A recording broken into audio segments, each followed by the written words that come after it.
আসসালামু আলাইকুম, কেমন আছেন? আশা করি সবাই ভালো আছেন। আমার পাশেই যে দেখতে পাচ্ছেন আলুর ক্ষেত, আমি কিন্তু চাকরি করি। চাকরি করা অবস্থায় কিন্তু একটা আলুর ক্ষেত চাষ করেছি।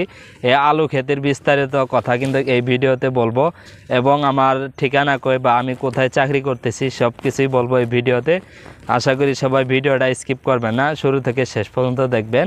প্রথমেই আমার পরিচয়টা দিয়ে নেই। আমার বাড়ি হচ্ছে জামালপুর জেলা, বকশীগঞ্জ থানা। আমি এখন যে জায়গায় অবস্থান করছি এটি হচ্ছে চাঁদপুর শাহরাস্তি উপজেলায়। আমি একটা চাকরি করি এখানে।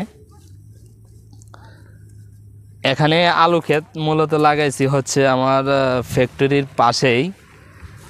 এখানে বন্যার সময় আপনারা অনেকেই জানেন যে চাঁদপুরের, কুমিল্লা এইদিকে কিন্তু অনেক বন্যা হয়েছে। বন্যার কারণে যে একটা মাটি আসে, আগলা মাটি, এই মাটিটা আমাদের এই ফিল্ডে পড়ছিল। আমরা গাড়ির মাধ্যমে গোছায় একখানাও করার পরে কিন্তু আমরা এই আলুটা চাষ করেছি। মাশাআল্লাহ, আলুটা কিন্তু অনেক ভালো হয়েছে, চেহারা অনেক ভালো।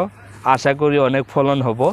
এখানে 4 থেকে 5 শতাংশ জমি হবে। এখানে আমরা 8 কেজি আলু লাগাইছি, সার দিছি একবার, বিষও দেওয়া হয়েছে একবার। গাছ কিন্তু মোটামুটি অনেক ভালো।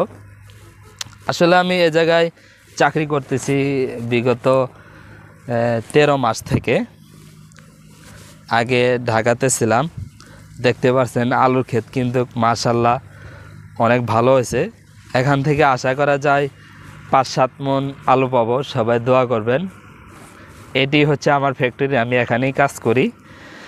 আপনাদের দোয়া ও ভালোবাসায় স্যালারিও মোটামুটি ভালোই পায়। আমার জন্য সবাই দোয়া করবেন। প্রিয় সারি টুকটাক সবাই দেখবেন।